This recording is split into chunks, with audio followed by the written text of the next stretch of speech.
ये शिलालेख भारत है जो हमारी इतिहास बताती है।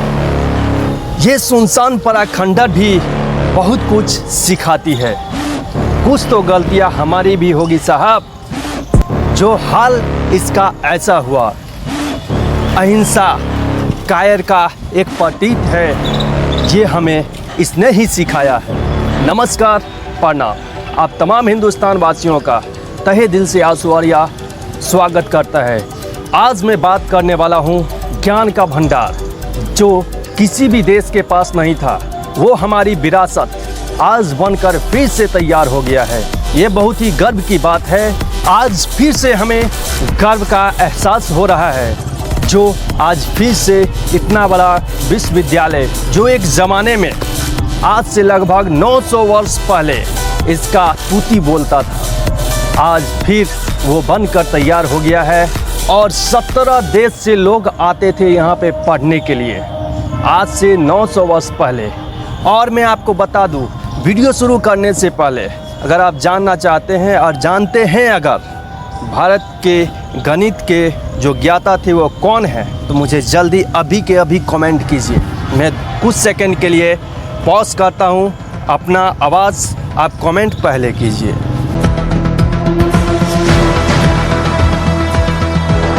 चलिए बता दूं कि कौन से विश्वविद्यालय की बात हो रही है। जी हाँ दोस्तों, बिहार का शान बान जान और भारत की पहचान नालंदा विश्वविद्यालय, जो एक ज़माने में पूरे विश्व में विश्व गुरु के नाम से जाना जाता था। यहीं से ज्ञान का भंडार होता था और यहीं से ज्ञान प्राप्त करते थे। 17 देश से लोग आते थे यहाँ पे पढ़ने के लिए। यहाँ पे हर एक विषय का ज्ञान होता था, अर्थशास्त्र से लेके गणित विज्ञान से लेके आयुर्वेद से लेके चिकित्सा से लेके जितना भी है, आपको ज्योतिष शास्त्र से लेके सब कुछ यहाँ पे मिलता था एक ही छत के नीचे।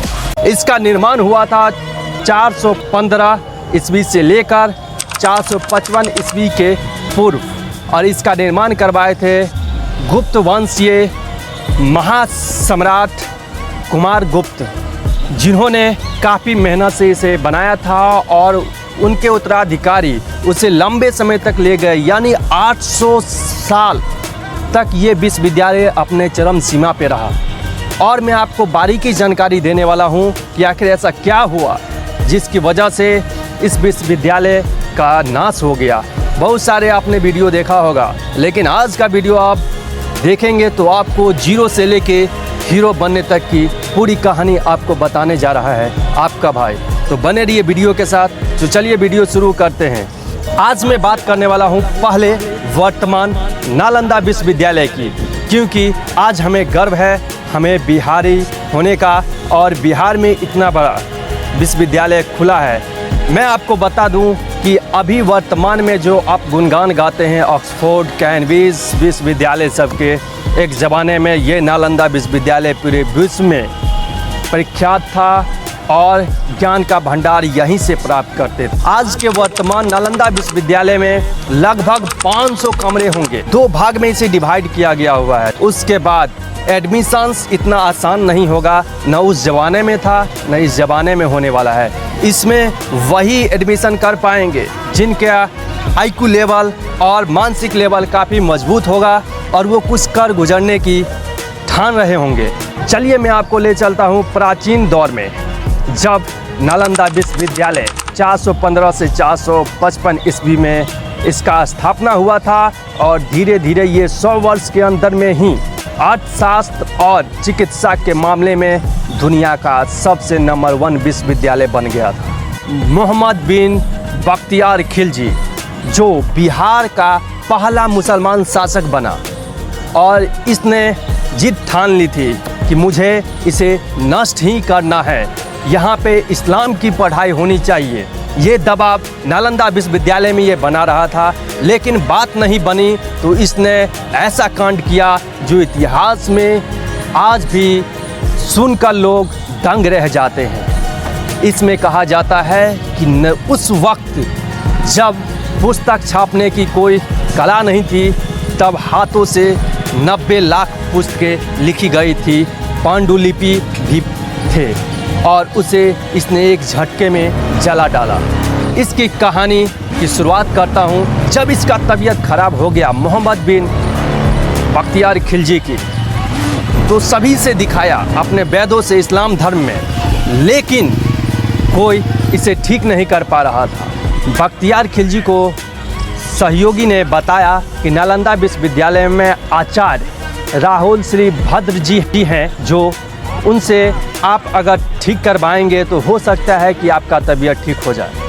तो उसने शर्त रखा कि अगर वो बिना भारतीय दवा के मुझे ठीक कर पाया तो ठीक है, नहीं तो उसकी मृत्यु मेरे हाथों होगी। तो आचार्य राहुल श्री भद्र जी ने मान लिया और उसने कहा कि कुरान का कुछ पन्ना दिया और बोला इन्हें पढ़ने के लिए।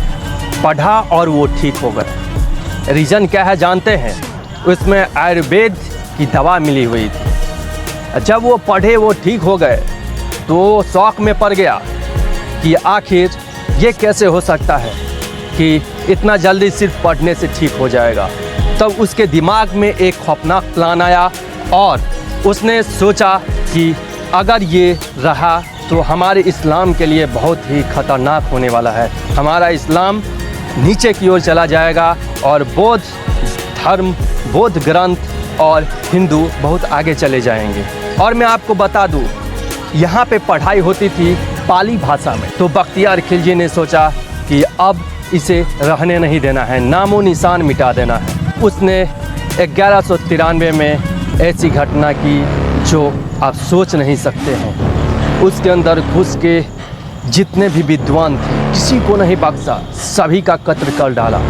उसके बाद 90 लाख पुस्तकों को एक साथ जला डाला। कहा जाता है कि 3 महीने तक लगातार इसमें आग लगी रही और आज भी ये खंडर चीख चीख कर कह रही है कि यहाँ पे जो अन्याय हुआ था वो कोई भूल नहीं सकता है। आज वर्तमान में जो नालंदा विश्वविद्यालय बना है ये गर्व दिलाएगा। मानिए, सोचिए कि उस वक्त का विश्वविद्यालय में इतना ज्ञान प्राप्त था जिसे ज्ञान का भंडार कहा जाता था। आज वर्तमान में अगर वो विश्वविद्यालय प्राचीन काल से चला आता तो आज ये भारत पूरे विश्व का गुरु बन गया होता और ये आज भारत की स्थिति नहीं होती। इस विश्वविद्यालय में कई महान विद्वान ने पढ़ाई की है। मुख्य रूप से हर्षवर्धन, धर्मपाल, वसुबंधु, धर्मकीर्ति, आयुर्वेद, नागार्जुन का नाम सामने आता है। जो आप आयुर्वेद जानते हैं, यही विद्यार्थी ने बहुत सारे ऐसे चीज़ लिखे थे और अपना आयुर्वेद के बारे में जो जानकारी दी, लोगों ने जो सीखा विदेश में जाकर उन्होंने इसका अभी तक पालन करते आ रहे हैं। बहुत सारी ऐसी चीज़ें हैं जिसे नष्ट कर दिया गया और घोर अंधकार में डाल दिया भारत के इतिहास को और भारत की समृद्धि को। इतिहासकार कहा करते हैं कि नालंदा विश्वविद्यालय में एक लाइब्रेरी हुआ करती थी जिसका नाम था धर्मकुंज और इसका मतलब होता था सत्य का पर्वत। और ये 9 मंजिला लाइब्रेरी थी। इसे 3 भागों में बांटा गया था।